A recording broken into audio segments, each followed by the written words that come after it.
Okay, so Erev Tov. Erev We'd Tov. like to do, first of all, it's been a while. I've had several events on Tuesday evenings, and actually two things that came up for this evening, but I didn't want to cancel again.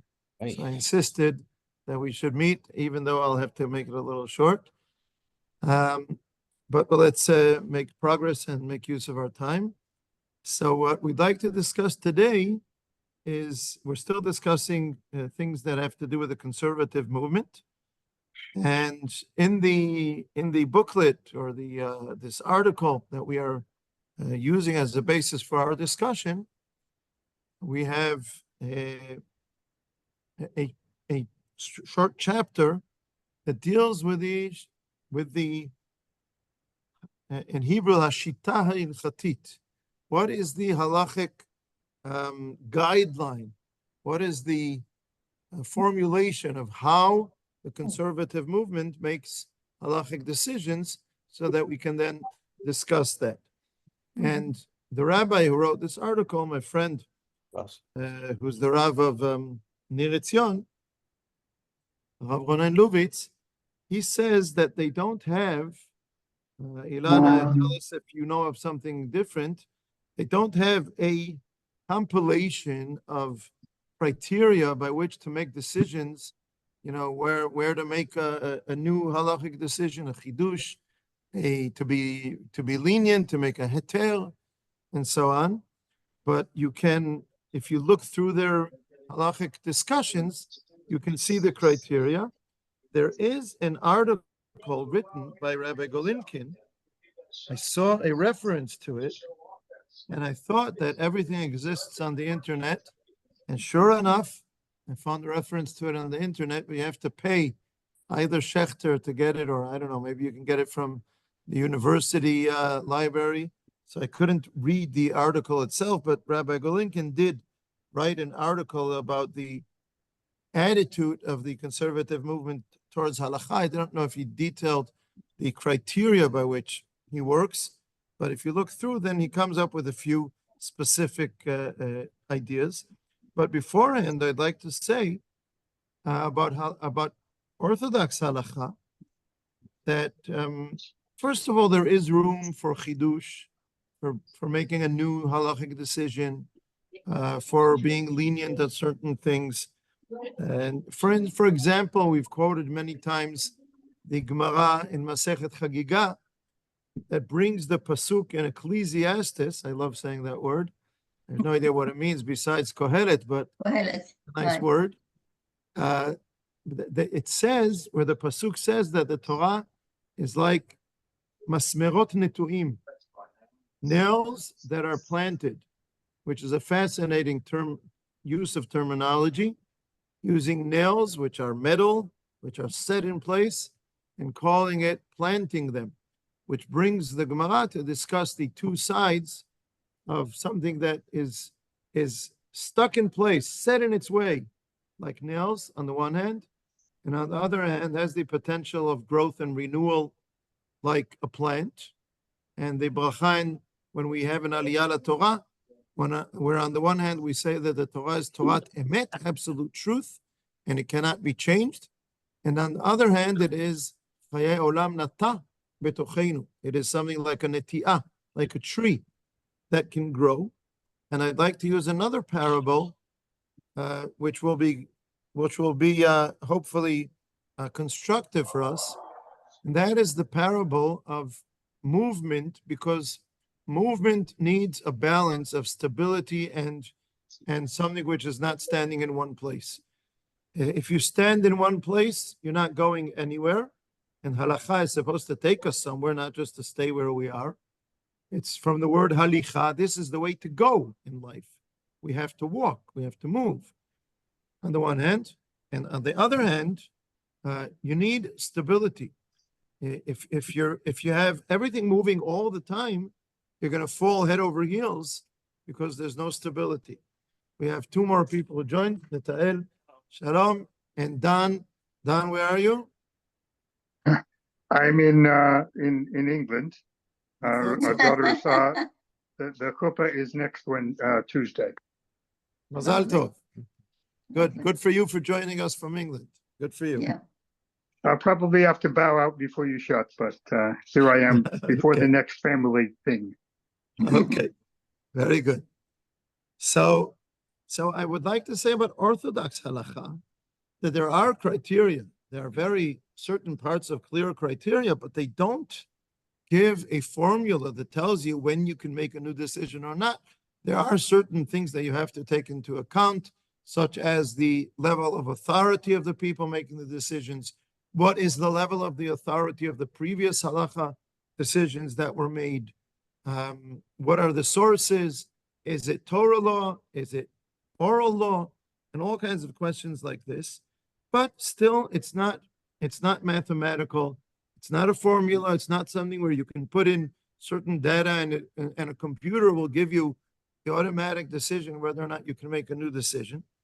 And then we have a Gemara in Masechet Avodah Zarah that says that a Beit Din that is lenient on one thing and then lenient on another gives a heter, and then another heter, it gives permission. It allows to do something that previously was considered to be forbidden or that someone else forbade, and does it a second time. Shouldn't do that a third time. If it does it a third time, it will be called a Beit Dina Sharia, a permissive Beit Din. And you shouldn't be too permissive because that's ruining the balance, that's taking us off balance between those. That's why I said before I used this model of movement, of a human being's movement. You have two legs, one has to be on the ground, the other one can be in movement, and you keep the balance between stability and progress and movement through that. So you're causing a lack of balance, you're tilting things too far in one direction. Now, being lenient is not inevitably identical to making something which is new, to making a new decision, different to that of the past. And it could go this way or that way, but it does give us an idea about, the way that the halacha deciding and the sources wants to be careful. Of course, I will quote once again my Rabbi Rav Lichtenstein. Is halacha going too fast or not fast enough? He said it's like driving on the road. You're going 80. Are you going too slow or too fast? Depends. If the guy behind you is trying to go 100 and you're going 80, so you're going too slow. If the guy ahead of you is going 60 and you're pushing for 80, you're going too fast. So it all depends on the perspective of another person. Are you going too fast or too slow? And it's very hard to make a rule, and as I said, a formula that will be absolute about it. I will say let's start with Rav Lichtenstein's, I'll continue with this. Let me say about Rav Lichtenstein's father-in-law, my father's rabbi, and maybe other people here knew him close up, Rav Soloveitchik, Rav Yosef Dov, Rav Yosheber Soloveitchik, the spiritual and halachic leader of, call it, modern Orthodoxy in the United States until the middle of the 1980s. And what I hear and see with him, you can see this about different things, about how he tried to handle things. On the one hand, he did things that were new. He created a school for all through the years of school in Boston for boys and girls studying together and studying everything, all of Jewish sources, including Torah Sheba'al Peh and Talmud, which the girls didn't study in the past, teaching his daughter, who is alive, Rabbanit Tova Lichtenstein, Lichtenstein's wife, and it was passed on to their daughter, who created the first midrasha for women after high school here in Israel, which then became a lot of other places as well. And just to give one example, when we started Kinor David in Ra'anana, and the first Simchat Torah, we had women dancing with the Sefer Torah. One of the people that we quoted was Rav Riskin saying that Rav Soloveitchik permitted women to dance with Sefer Torah. The truth is, now I think we don't need anybody to permit it. It's permissible. It was people were accustomed to it or not, but it's explicitly permissible in the Gemara, in the Rambam, in the Shulchan Aruch, but we needed someone to back us. And when we said this, someone else was critical of us, and he said no. Rav Soloveitchik said no. So he said no, or he said yes. So who's right? If we have two Jews, four opinions, who's right? The truth is they were both right. We went back to Rabbi Riskin and we asked, and it turned out that what happened is Rabbi Riskin consulted with Rav Soloveitchik, and as happens often in these kinds of consultations, well, first of all, Rav Soloveitchik, and it passed on to Rav Lichtenstein and Rav Rabinovich from Ma'ale Adumim as well, was very much his way of handling these situations was to discuss with the local rabbi and not necessarily to tell him exactly what's the right thing for his community. If it's absolutely halachically wrong, it's wrong. You can't do it. But if it's halachically permissible, should you do it or should you not do it? Or if it depends on a personal interpretation of the Talmud, so he will discuss it with the rabbi and so on. So he discussed it with the Rabbi Riskin. Rabbi Riskin went back to the community and said yes. And then people ran to Rav Soloveitchik and he said, I didn't say that. And he called in Rabbi Riskin and he said, what, did you tell them yes? He said yes. He said, okay, if you told them yes, don't retract. Meaning, I wouldn't have said yes. But once you've started it, you're going to estrange these women. If you tell them now that we've done it, don't do it next year. So you can do it. It's not halachically,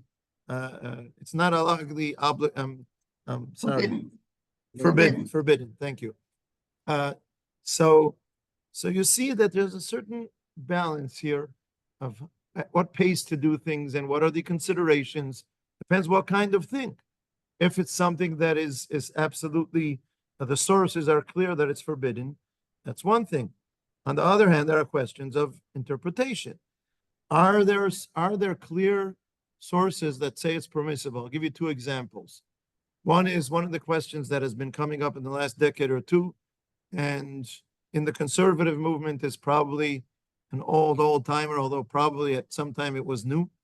Ilan, I wonder if you know when this was new, is aliyot for women having an aliyah la Torah.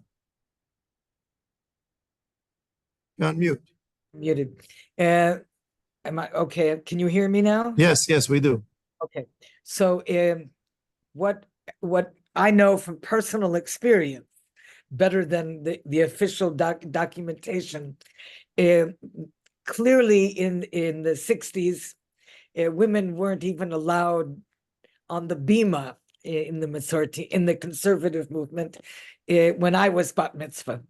When my daughter was bat mitzvah in Eliezer's daughter's shul, she's no longer the rabbi of that shul, in French Hill, I'm trying to figure out the year. Your daughter. My daughter was bat mitzvah in Jerusalem. 30 years ago, more or less? 85. She just turned 50. Okay. Closer to 40 than to 30. Okay. So they still weren't letting in Israel, they were not letting girls read Torah. She did for her bat mitzvah Megillat Ruth. That she was allowed to do, but she was so there are all these time differences. But now in the what I want to say is that in the US already in the I would say late 70s, girls were allowed to have a bat mitzvah. And I'm not talking about a party. Like there are plenty of groups, communities in Judaism. Ilana, if you can please tell about Aliyah la Torah. Can you give us specifically on that? That's what I'm trying to talk about. I'm talking about when were girls allowed to have an Aliyah la Torah. When I said have a bat mitzvah, that's what I meant. Okay. Although, as you know, there are communities to this day that what they do for the girls is have a party, and that's not Aliyah la Torah. But I'm trying to think of if I know the dates. I can look it up for you when it was approved. But I would say definitely already in the 70s in the U.S. Not in Israel. Not in Israel, but in the U.S., definitely. Okay. Can I break in? Yes, please, Don. Hi. So, of course, it's actually difficult to speak from a personal point of view and say what is the American conservative position, because the shuls were so skewed from one end to the other. I've always felt like my shul was my conservative, and it was an official conservative from the conservative movement. Well, I'm talking about the one where I grew up. And also the one my first wife belonged to, different town. And they were probably more liberal than what Ilana just said. I remember explicitly. I mean, I was bar mitzvah in '65, and at the same time, the girls in my class, in my same group, that they were 13, and at their bat mitzvah, they did a haftorah on the bima. So they were on the bima. They didn't lane Torah, but you know what? None of us lane Torah. I didn't even know there was such a thing as trope, not just for Torah, but for haftorah. So, just parrot a record. So that was that. Whereas my first wife in her show, she may have laned. She certainly did a haftorah, and they certainly had aliyot. And that was in '65 in Connecticut. Okay. So I would just like to say that if I were to deal with the three questions that came up here, Torah reading, 4 questions, Torah reading, Aliyah Torah, Haftarah reading, and Megillah reading. So I would say the following. We'll go from the easiest to the most difficult. Megillah reading was totally uncommon in Orthodox circles. And when Osho started that in Ra'anana, it was controversial, and it's become very common. The sources are almost 100% clear about women reading for women. There is room for saying that women can read for men as well, and those are questions of there's a room for interpretation there. You can take it a little this way, a little that way, but there are clear sources in favor of women reading, at least for women. So by doing this today, we are not claiming that we're changing the halachic decisions that were made in the past, but that we are carrying out clear halachic, something that is clearly halachically permissible, but was not commonly practiced. And now what we're doing is we're practicing it in a more common way. If we go to Haftarah reading, there's more room for that. It's easier to make that decision than Aliyah Torah and laning, and that's why that was done earlier and is more common. Still, we will only do that in a group today in Orthodox circles, in a group of women. And when it comes to Aliyot, the fascinating thing is that it has a very powerful source in the Gemara, in Masechet Megillah, a very well-known source that women in the past did have Aliyot and did take part in reading the Torah. Therefore, and the reason the Gemara gives there why not to do it is a specific reason, and we can analyze it in different ways and discuss what it means. And therefore, if someone claims that there's a source for this, I would say that there's a very strong case in favor. Someone else will claim that it's a weak source or that there are reasons not to, but we can discuss it. But we are using and discussing sources that we are not making new sources. We're discussing clear sources that existed already in the past. If we would like to make a different kind of decision and decide something which is very different than what was accepted in the past, without sources that said in the past that it's okay, that's a different discussion. Then you have to claim that we have the authority, either the authority to make a change, to make a new psak halacha, or that we will have totally new ways of interpreting existing sources, which is also a possibility, but it's a different kind of possibility. So what I'm saying is the different issues, they aren't all the same. They are not all identical. Some are questions of existing sources. Do we apply them? When the Gemara gave a reason, why not? Is that reason applicable today or not? When we want to make a new interpretation, do we agree on the interpretation? Do we have the authority to make these decisions? Here, on the one hand, I would say Orthodoxy also. It's gray. It's not black and white, and we can discuss it. And if you make too many new decisions, then you're losing the balance. I myself would agree with that. But I would also say if you don't make enough decisions that are relevant to where the world is at, you're also losing the balance because you're getting too tight, too rigid, and not enabling, the proper movement for where you're at this time. But other people, and it's not black and white. As I said before, it's like how fast you're driving on the road. It's hard to say. So in that way, it's similar. In different ways, it's different. Conservative halakha, by what is described here in my source, says that they don't see a difference in authority. There's no difference in authority between previous generations and this generation. Mishnah, Talmud, rabbis today, every generation makes their own decision.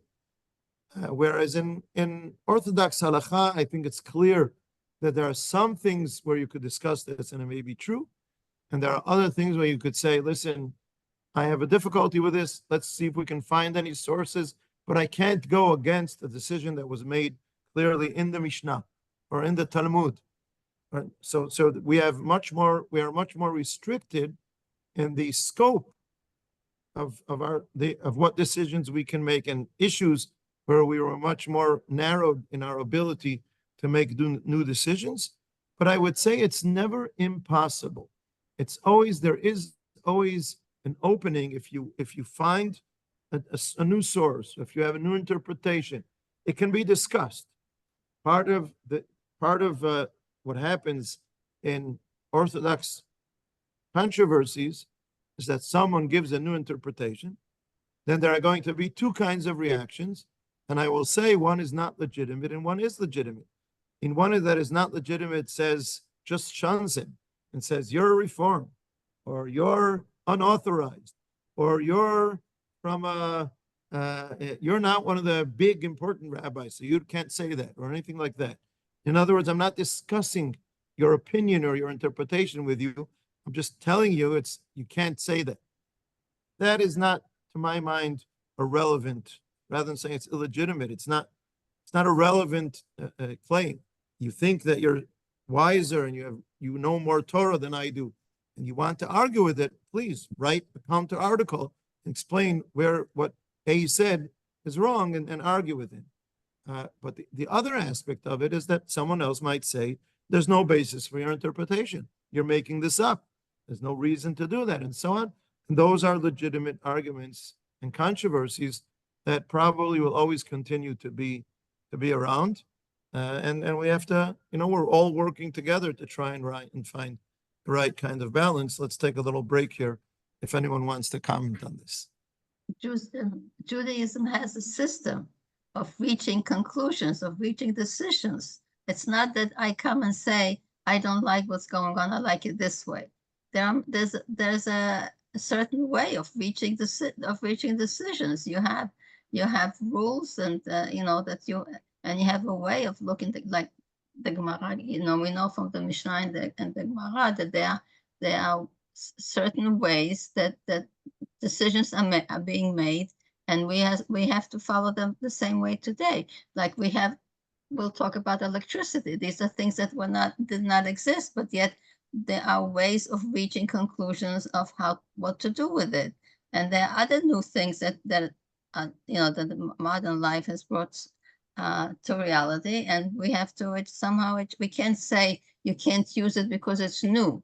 You have to figure out that there's a system in which you can think. I absolutely agree. There's absolutely a system in place, and you have to be faithful to that system. And yet within that system, on the one hand, there are places where we are blocked, and conservative might allow themselves, as I said, because they make all the authorities equal, and therefore they can make some decisions that we would restrict ourselves.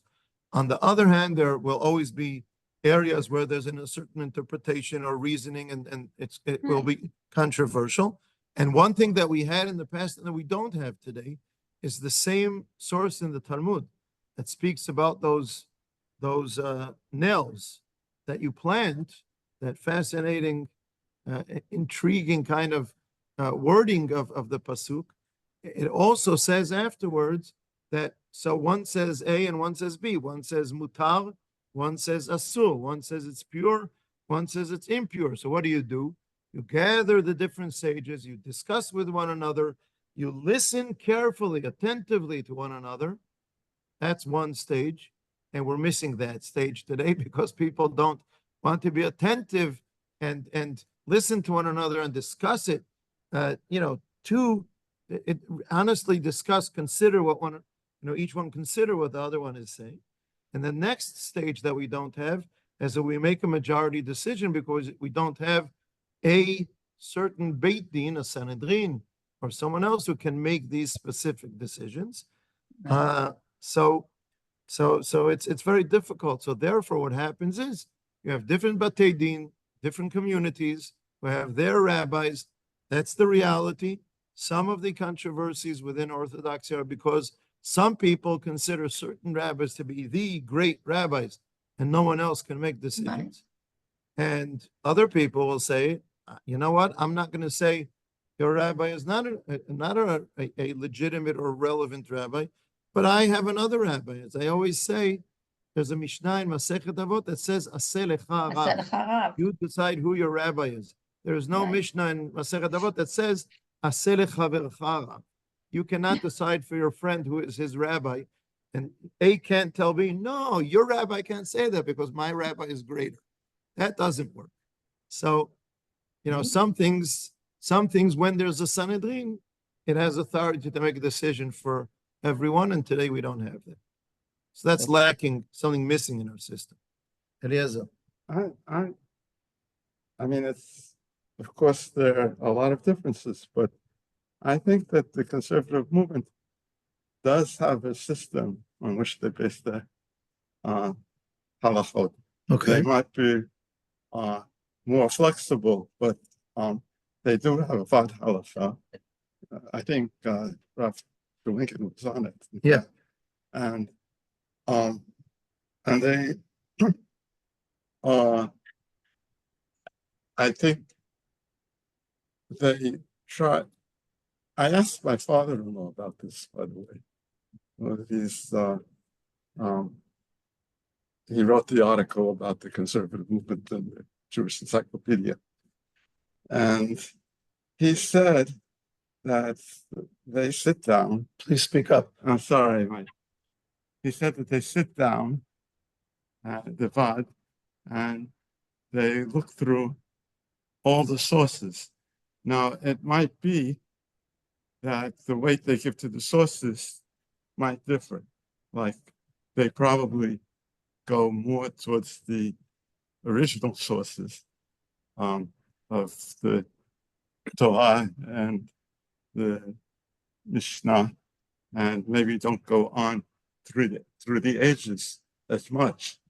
But he said, or the opposite, or they may deviate from the early sources with later sources more than Orthodox rabbis would do. Well, he does say that they look in the Middle Ages to see what was done there.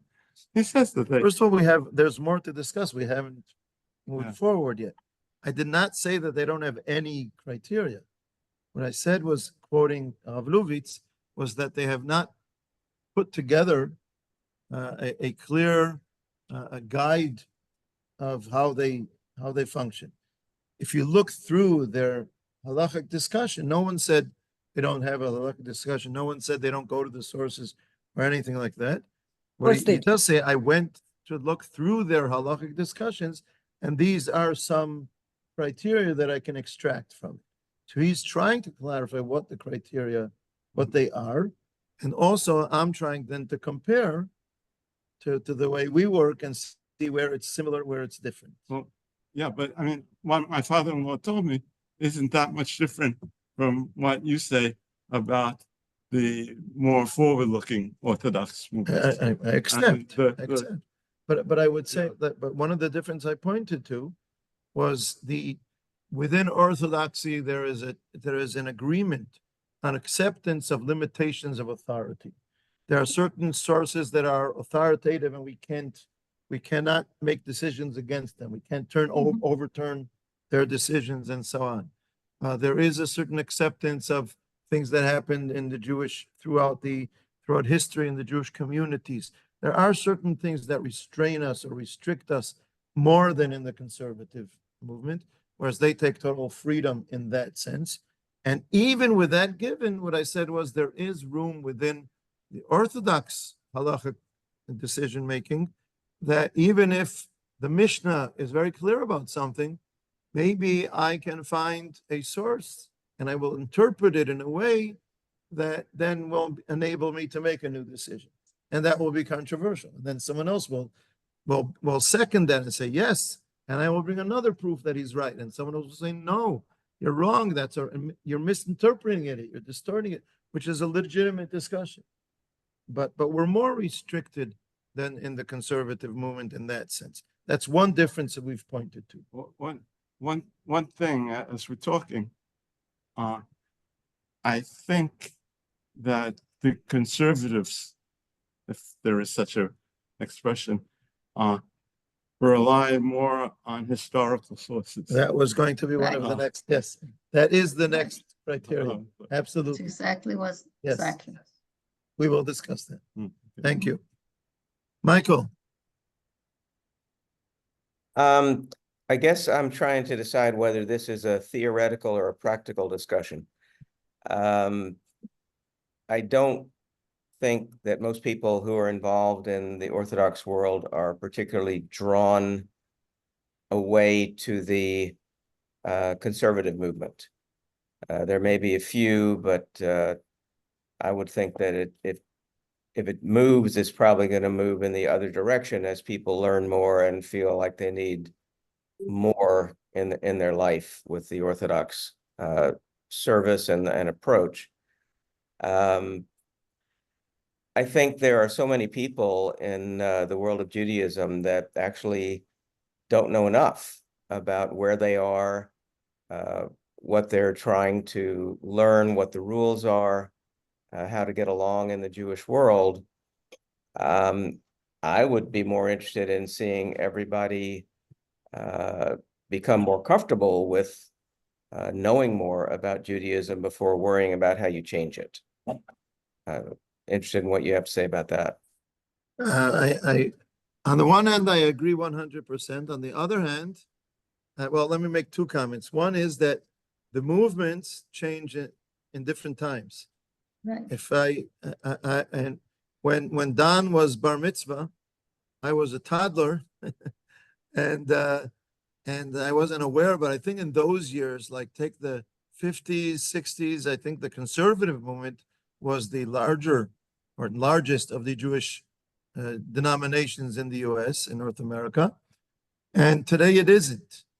And so the movement that you're seeing may be the movement that we've seen in the last maybe 50 years even.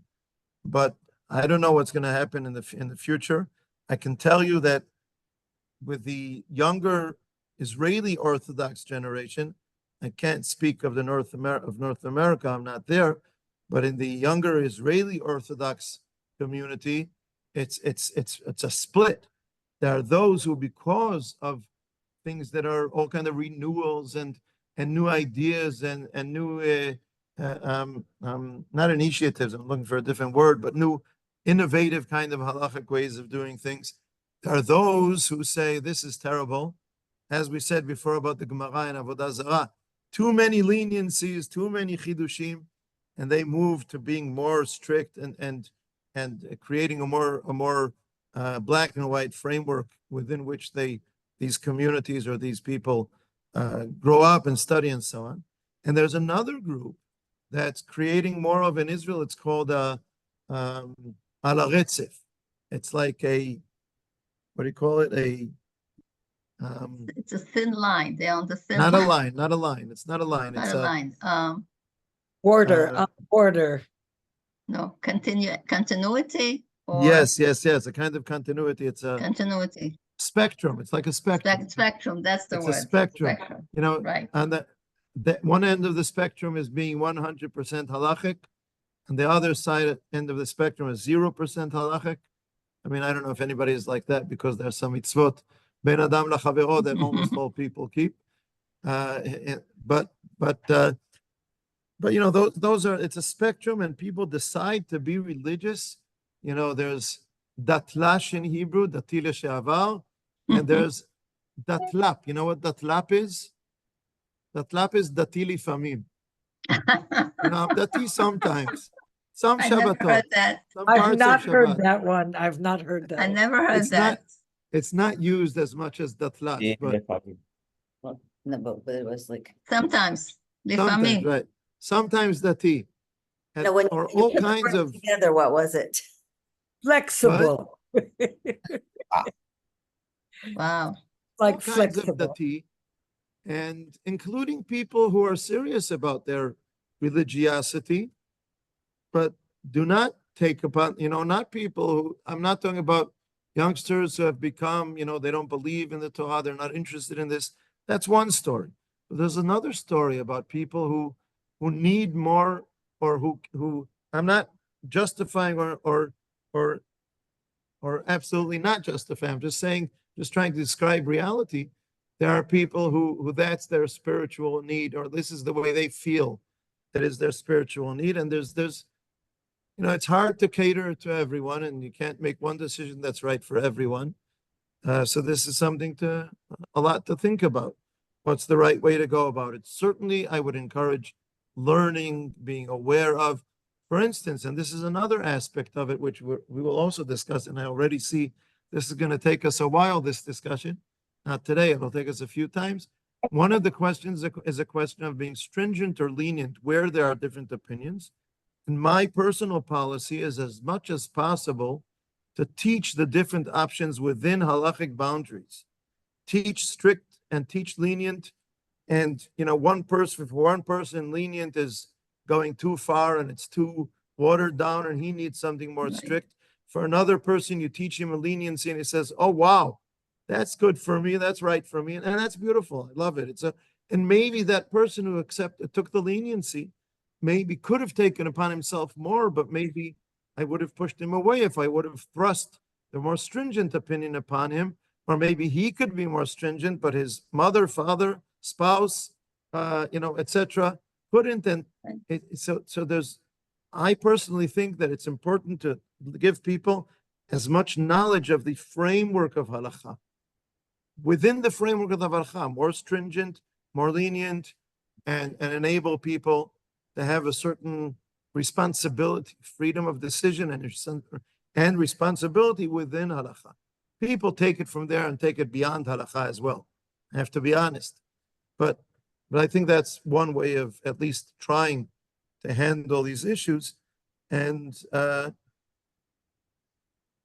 think that's helpful to some extent. Okay, one last thing, because I'm running out of time. Let's discuss what Eliezer mentioned. How do the different attitudes and movements relate to research, historical research, academic research? It can be a research of archaeology. And one of the examples always given is that there are in no shuls in Eretz Yisrael did they find a women's section.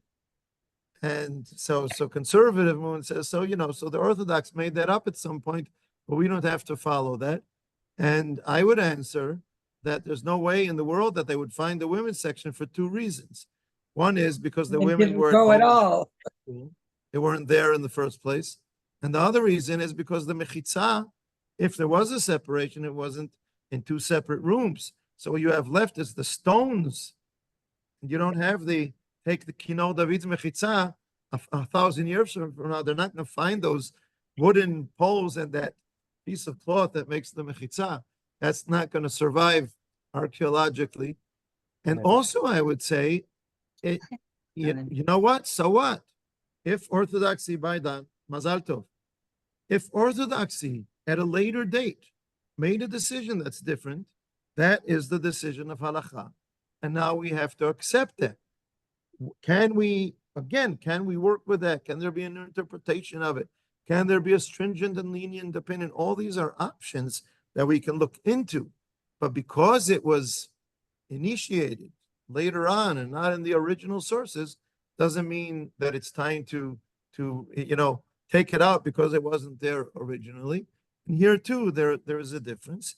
But again, I must say it's not a black and white difference, because, for instance, if you find another aspect of history, is what do you call it? Ktav yad, kitvei yad. You know, you have the sources of the halachic Documents. discussions, Manuscripts and handwritten. Documents. manuscripts. Yeah, manuscripts, right? documents. Yeah, So you have manuscripts. the manuscript of the Talmud, things there have been Mhm. mistakes throughout history, and in certain interpretations, you got a manuscript and then you have a different one, and the wording is different, and someone misquoted it or Right. copied it from an earlier source and Misspelled, yeah. made a mistake in the copying, whatever, and it can make a difference to the halacha making. So the Mhm. Chazon Ish, who was the rabbi in Bnei Brak, well known for being, the more stringent Haredi approach, rejected any kind of historical finding because the halacha that was decided, that's with the divine providence, that's the ashgacha. I don't want you moving me right or left now because this is what accepted. And if you're going to start with that, we don't know where it's going to end. So don't look into that. But not everyone inevitably would agree with that. So I would say, again, it's the same kind of thing that I said before. Conservative halachic decision making is more flexible in that as well. Maybe it's absolutely flexible, whereas Orthodox is certainly not as flexible, maybe restricted in many ways, certainly in the attitude towards something that was accepted later on in Jewish history. Once it was accepted, it's part of our halacha. The fact that it wasn't there originally doesn't mean that it wasn't accepted later on.